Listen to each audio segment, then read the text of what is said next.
नमस्कार, स्वागत है आपका बोलता हिमाचल पर। आज है 26 अप्रैल 2024 और हिमाचल प्रदेश की आज की सबसे बड़ी खबरें हम आपके लिए लेकर आए हैं। हमेशा की तरह आप इस वीडियो को लाइक कर दीजिएगा। चैनल पर नहीं जुड़े, चैनल को आप सब्सक्राइब जरूर करें। पेश है आज की सबसे बड़ी खबरें। 8वीं कक्षा तक दाखिले के लिए जन्म तिथि का मूल प्रमाण पत्र जरूरी नहीं। शिक्षक अधिकार कानून की पालना करते हुए कक्षा पहली से 8वीं तक यदि कोई बच्चा दाखिले के लिए आता है तो उससे जन्म तिथि का मूल प्रमाण पत्र लेना जरूरी नहीं है। शिक्षक के अधिकार के तहत शिक्षक बच्चे की आयु के अनुसार उसे कक्षा में दाखिल करेंगे। वहीं आयु के संबंध में बच्चे के अभिभावक जानकारी देंगे।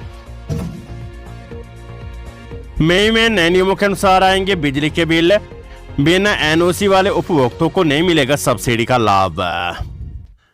हिमाचल प्रदेश में बिजली उपभोक्ताओं को मई से नए नियमों के अनुसार बिल आएंगे। बिना एनओसी वाले उपभोक्ताओं को डोमेस्टिक के सबसे उच्चतम दाम पर बिजली बिल देना होगा। इन उपभोक्ताओं को बिजली बिल पर कोई सब्सिडी नहीं मिलेगी। उपभोक्ता एनओसी के बाद ही बिजली बिल पर मिलने वाले लाभ के हकदार होंगे। ये नियम 1 अप्रैल से लागू हो गया है।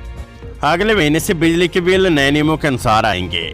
इसमें बिना एनओसी वाले उपभोक्ताओं के लिए कोई रियायत नहीं है। घरेलू बिजली उपभोक्ताओं को बिजली के बिल पर 125 यूनिट बिजली मुफ्त मिलती है। हिमाचल प्रदेश विद्युत नियामक आयोग ने बिजली उपभोक्ताओं को 2 भागों में बांटा है। इसमें एनओसी लेकर बिजली के मीटर लगाने वाले उपभोक्ताओं को सब्सिडी का लाभ मिलेगा। बिना एनओसी के मीटर लगाने वाले उपभोक्ताओं को किसी प्रकार का कोई लाभ नहीं मिलेगा। स्कूल शिक्षा बोर्ड धर्मशाला 30 अप्रैल से पहले आएगा 12वीं कक्षा का परीक्षा परिणाम। हिमाचल प्रदेश स्कूल शिक्षा बोर्ड द्वारा आयोजित की गई 12वीं की परीक्षा की उत्तर पुस्तिकाओं का मूल्यांकन कार्य संपन्न हो गया है। बोर्ड द्वारा परीक्षा परिणाम बनाने की प्रक्रिया आरंभ कर दी गई है। स्कूल शिक्षा बोर्ड का दावा है कि 12वीं कक्षा का परीक्षा रिजल्ट 30 अप्रैल से पहले घोषित कर दिया जाएगा।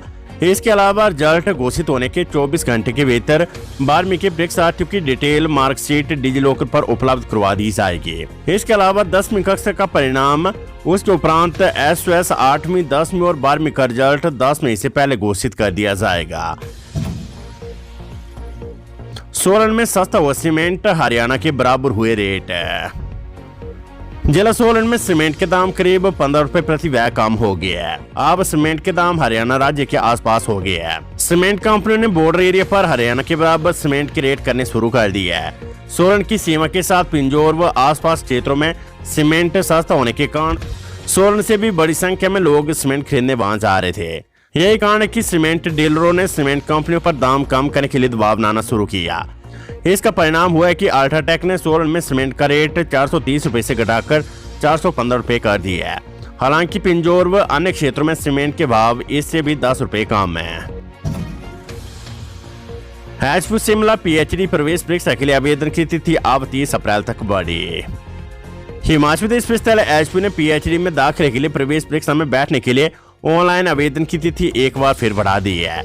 अब उम्मीदवार पीएचडी में प्रवेश के लिए 30 अप्रैल तक ऑनलाइन आवेदन कर सकती है। इससे पहले 2 बार आवेदन की तिथि को आगे बढ़ाया जा चुका है और वीरवार को आवेदन का समय समाप्त हो रहा था, लेकिन अब इच्छुक उम्मीदवारों को आवेदन करने के लिए अतिरिक्त समय दिया गया है। चंबा बस स्टैंड पर दुकानों में मिली एक्सपायरी डेट की खाद्य सामग्री, स्वास्थ्य विभाग ने की नष्ट। स्वास्थ्य विभाग की टीम ने सहायक खाद्य सुरक्षा अधिकारी चंबा दीपक आनंद की अगुवाई में चंबा नए बस स्टैंड व आसपास के क्षेत्रों में दुकानों का औचक निरीक्षण किया। इस दौरान नए बस स्टैंड चंबा में एक दुकान में एक्सपायर हो चुकी खाद्य सामग्री को मौके पर ही नष्ट कर दिया गया और विक्रेता को सख्त चेतावनी दी गई है कि वे एक्सपायरी खाद्य सामग्री को लोगों को न बेचें, अन्यथा बड़ी कार्रवाई की जाएगी। स्वास्थ्य विभाग को मिली शिकायतों के आधार पर प्रतिबंधित कॉटन कैंडी के संबंध में बस स्टैंड चंबा, बालू बाजार, सुल्तानपुर, करिया, मुगला, जिला मुख्यालय, चौगान बाजार व हरदासपुर क्षेत्रों का निरीक्षण किया गया। 28 जुलाई से 4 अगस्त तक मनाया जाएगा अंतर्राष्ट्रीय मिंजर मेला। अंतर्राष्ट्रीय मिंजर मेला इस बार 28 जुलाई से 4 अगस्त तक मनाया जाएगा। मेले के सफल आयोजन को लेकर गुरुवार को बैठक हुई। बैठक की अध्यक्षता उपायुक्त मुकेश रेपसवाल ने की। उपायुक्त ने कहा कि मेले के अंतर्राष्ट्रीय स्तर के अनुरूप व्यवस्था सुनिश्चित बनाने के लिए आवश्यक कदम उठाए जा रहे हैं। मेले के शुभारंभ पर राज्यपाल और समापन समारोह में मुख्यमंत्री को आमंत्रित किया जाएगा। उन्होंने मेले के सफल आयोजन को लेकर विभिन्न उप समितियों के सरकारी सदस्यों को तैयारियां शुरू करने के निर्देश दिए हैं। राज्य आबकारी आयुक्त बोले, अवैध गतिविधियों पर नकेल कसने के लिए 59 उड़न दस्ते तैनात, अवैध शराब मामलों में सख्ती। राज्य कार्य एवं उत्पाद शुल्क आयुक्त डॉक्टर यूनुस ने कहा है कि हिमाचल में स्वतंत्र और निष्पक्ष चुनावों के दृष्टिगत किसी भी प्रकार की अवैध गतिविधियों को रोकने के लिए राज्य कार्य एवं आबकारी विभाग पूरी मुस्तैदी से काम कर रहा है। विभाग ने 59 उड़न दस्ते और 22 अचल दल बनाए हैं। प्रदेश में सभी जिलों के साथ सीमावर्ती राज्यों के आबकारी अधिकारियों व पुलिस के साथ समन्वय बनाकर अवैध शराब के कारोबार और गैर कानूनी गतिविधियों में संलिप्त लोगों पर कड़ी कार्रवाई की जा रही है। हाईकोर्ट में निर्दलीय विधायकों के इस्तीफे को लेकर दायर याचिका पर सुनवाई 30 अप्रैल के लिए टाली। प्रदेश हाईकोर्ट में निर्दलीय विधायकों के इस्तीफे को लेकर दायर याचिकाओं पर सुनवाई 30 अप्रैल के लिए टल गई है। 3 निर्दलीय विधायकों ने इस्तीफे मंजूर न करने और उन्हें स्पीकर द्वारा कारण बताओ नोटिस जारी करने के खिलाफ याचिका दायर की है।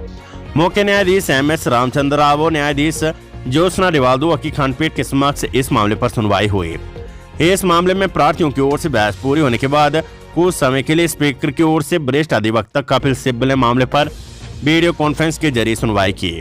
उन्होंने मामले पर अपनी ओर से अगली बहस के लिए सुनवाई 30 अप्रैल दोपहर बाद 4:15 बजे निर्धारित करने का आग्रह किया, जिसे हाईकोर्ट ने स्वीकार करते हुए सुनवाई 30 अप्रैल के लिए रखी गई है। पालमपुर दराड़ कांड में घायल युवती का डिप्टी CM ने जाना कुशलक्षेम, PGI में चल रहा है उपचार। कांगड़ा जिले के पालमपुर में युवक द्वारा दराड़ के हमले से घायल हुई युवती का कुशलक्षेम पूछने बीरवार को deputy CM Mukesh Agnihotri PGI Chandigarh पहुंचे। डिप्टी CM ने घायल युवती सायना के स्वास्थ्य की डॉक्टरों से रिपोर्ट ली। मुकेश ने कहा कि डॉक्टरों से बातचीत में पता चला कि घायल युवती के स्वास्थ्य में लगातार सुधार हो रहा है।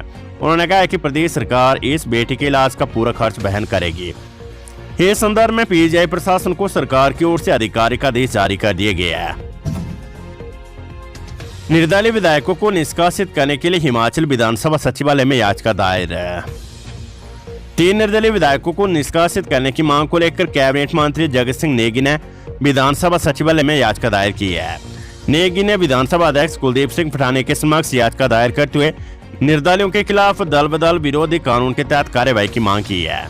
निर्दलियों के खिलाफ दल बदल विरोधी कानून के तहत कार्यवाही मांगी है। गुरुवार को राजीव भवन शिमला में आयोजित प्रेस वार्ता में राजस्व एवं बागवानी मंत्री जगत सिंह नेगी ने कहा कि इस्तीफा स्वीकारने से पहले निर्दलीय किसी भी राजनीतिक दल में शामिल नहीं हो सकते थे। तीनों पर भाजपा का भारी दबाव है। इसी दबाव के चलते उन्होंने त्यागपत्र दिए है। उनके त्यागपत्र अभी भी अध्यक्ष के पास लंबित है। हिमाचल में NH की तर्ज पर बनेंगे सड़क निर्माण के नियम, प्रदूषण नियंत्रण बोर्ड की सख्ती। NH 707 के निर्माण के दौरान हुए प्रदूषण नियमों के उल्लंघन के बाद अब सख्ती होने वाली है। हिमाचल प्रदेश में बनाए जाने वाले नए राष्ट्रीय और राज्य हाईवे में प्रदूषण नियंत्रण नियमों का एक समान रूप से सख्ती से पालन करना होगा। किसी भी सड़क के मरम्मत कार्य के लिए भी प्रदूषण नियंत्रण बोर्ड की मंजूरी लेनी होगी। ये नियम पहले से चल रहे निर्माण और मरम्मत कार्यों के लिए भी मान्य होंगे। अगर भारतीय राष्ट्रीय राजमार्ग प्राधिकरण या लोकमान्य विभाग प्रदूषण नियमों को नहीं मानता है तो चल रहे निर्माण कार्यों पर रोक लग सकती है।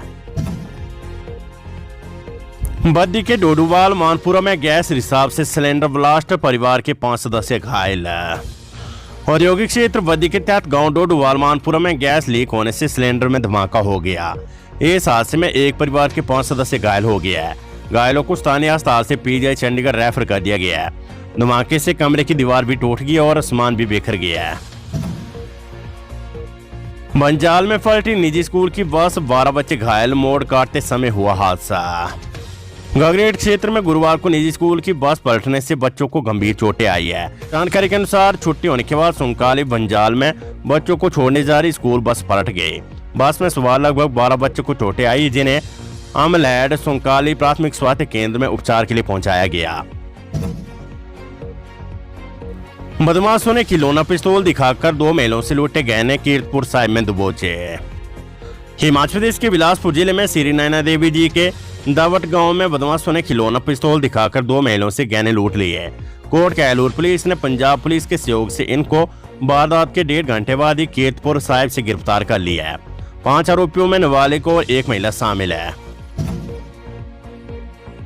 Weather update. हिमाचल में लगातार 5 दिन बारिश बर्फबारी के आसार। 6 जिलों के लिए ऑरेंज अलर्ट जारी। हिमाचल प्रदेश में पश्चिमी विक्षोभ के सक्रिय होने से मौसम बिगड़ने के आसार है। राज्य में लगातार 5 दिनों तक बारिश का पूर्वानुमान है। इस दौरान चोटियों पर बर्फबारी होने की संभावना है। मौसम विज्ञान केंद्र शिमला के अनुसार 26 अप्रैल की देर शाम से 30 अप्रैल तक राज्य में बारिश होने का पूर्वानुमान है। 27 से 29 अप्रैल के दौरान बारिश की तीव्रता चरम पर रहने के आसार है। इस अवधि के दौरान चंबल, लाहौल स्पीति, किन्नौर और कुल्लू जिलों की ऊंची पहाड़ियों पर हल्की से मध्यम बर्फबारी होने की भी संभावना है। 26 से 28 अप्रैल के दौरान राज्य के मैदानी, निचली पहाड़ियों और मध्य पहाड़ी जिलों में कुछ स्थानों पर अंदर चलने के साथ बारिश होने की संभावना है। वहीं शिमला, सोलन, कुल्लू, सिरमौर, चंबा, कांगड़ा, बिलासपुर और मंडी जिले में अलग अलग स्थानों पर ओलावृष्टि की संभावना है। इसी तरह 27 से 29 अप्रैल के दौरान कांगड़ा, चंबा, बिलासपुर, हमीरपुर, कुल्लू और मंडी में भारी बारिश के आसार है। 27 अप्रैल को इन जिलों के लिए ऑरेंज अलर्ट जारी किया है। 30 अप्रैल के बाद मौसम में सुधार की संभावना है। तो ये थी हिमाचल प्रदेश की आज की सबसे बड़ी खबरें। हमेशा की तरह आप इस वीडियो को लाइक कर दीजिएगा और हमारे चैनल बोलता हिमाचल को आप सब्सक्राइब जरूर करें। नमस्कार, जय हिंद, जय भारत।